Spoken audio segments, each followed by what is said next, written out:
Wasted career. It's the first thing you saw, and for some, it's the first thing they think when they hear Nate Archibald's name. The only player to lead the league in points and assists in the same season. But how did that player's career fall apart so fast? September 2nd, 1948.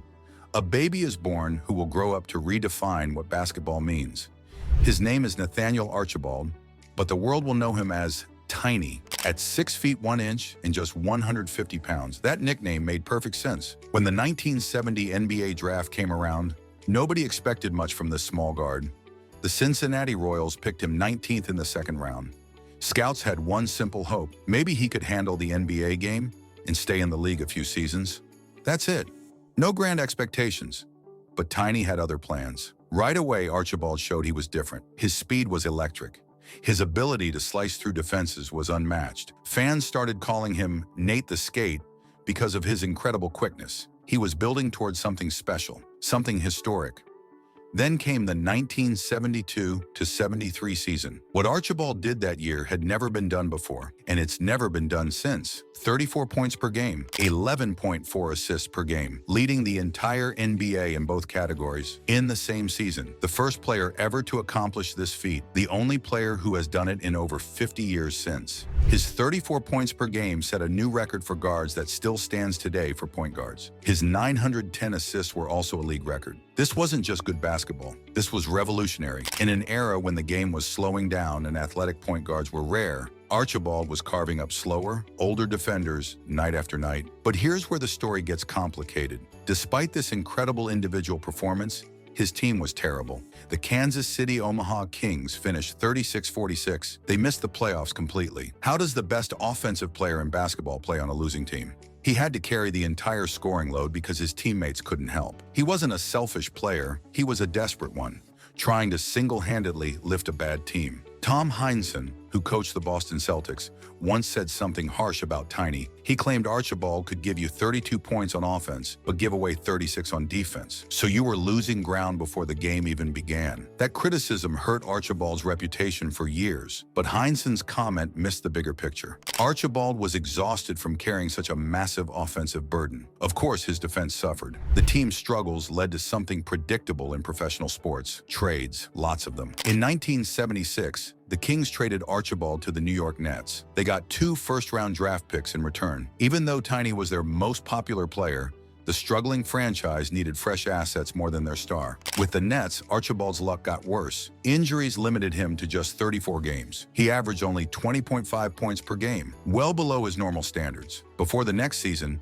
the Nets traded him again, this time to the Buffalo Braves for 2 more first-round picks. Archibald was becoming a valuable trade piece, but he couldn't stay healthy long enough to help any team. Then disaster struck. During his first practice with Buffalo, Archibald tore his Achilles tendon. In 1977, this was devastating news. Achilles injuries were often career-ending for professional athletes. Return rates were as low as 61%. Archibald never played a single regular season game for the Buffalo Braves.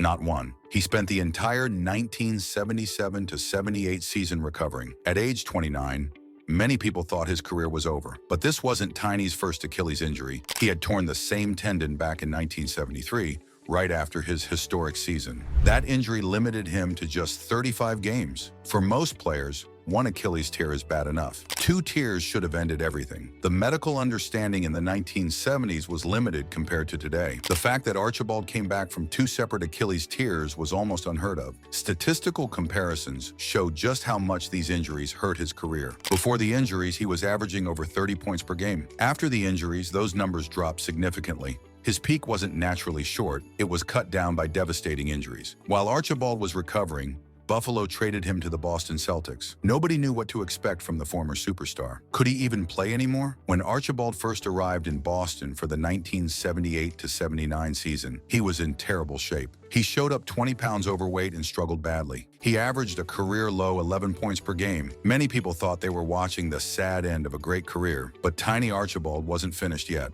Something amazing happened the next season. Instead of trying to reclaim his role as a scoring machine, Archibald completely reinvented himself. He transformed from a high-volume scorer into a pass-first point guard. He became the trigger for Boston's famous fast-break offense. By 1979-80, he was averaging 14.1 points and 8.4 assists per game. More importantly, he was making his teammates better. He earned another All-Star selection, proving he could still compete at the highest level. The basketball world was watching a masterclass in adaptation. Archibald went from being the focal point of losing teams to being the facilitator for a championship contender. His quickness and court vision remained elite, but now he was using these skills to set up Hall of Fame teammates instead of carrying the entire offensive load himself. The 1981 season was magical for Archibald and the Celtics. At age 32, he averaged 13.8 points and 7.7 assists per game. He made the All-Star team again and earned All-NBA second-team honors. Playing alongside young superstar Larry Bird, Robert Parrish, and Cedric Maxwell, Archibald became the veteran quarterback of a title contender. His leadership and basketball intelligence were just as valuable as his playmaking skills. When the playoffs arrived, Archibald stepped up in clutch moments. His performances in the clinching games were so impressive that some analysts called him the Celtics' second-best player behind Larry Bird during their championship run. The Boston Celtics defeated the Houston Rockets to win the 1981 NBA championship. Tiny Archibald had won his first and only title. He was also named the 1981 NBA All-Star Game MVP. This wasn't just a championship. This was validation. Archibald had proven that his value extended far beyond individual statistics. His transformation from scorer to facilitator allowed him to extend his career and achieve the ultimate team success. Despite his remarkable career journey, Archibald's legacy has been debated for decades. When the NBA selected its 75th anniversary team in 2021, his inclusion sparked controversy. Critics argued that his peak was too short. Sports analyst Nick Wright defended Archibald's selection by highlighting his 6-year prime, where he averaged nearly 27 points and 9 assists per game. Wright acknowledged the injury impact, saying he was giving Archibald some benefit of the doubt for what he could have accomplished without the Achilles tears. Players often mentioned as more deserving include Klay Thompson, Kyrie Irving, Dwight Howard, and Dennis Johnson. Each has compelling cases with different strengths, more championships, longer primes, or superior defensive impact. The debate highlights how voters weigh different criteria. Some prioritize peak individual dominance, which was Archibald's greatest strength. Others value championship accumulation or career longevity. What's often lost in these debates is the historical context of Archibald's accomplishments. His 1972-73 season wasn't just statistically impressive, it was revolutionary for the point guard position. In an era dominated by bigger players, he proved that size wasn't everything. Furthermore, his comeback story deserves more credit. Returning to all-star form after 2 career-threatening injuries was extraordinary in the 1970s. His evolution from freelance scorer to championship facilitator demonstrates remarkable basketball intelligence. The phrase "wasted career"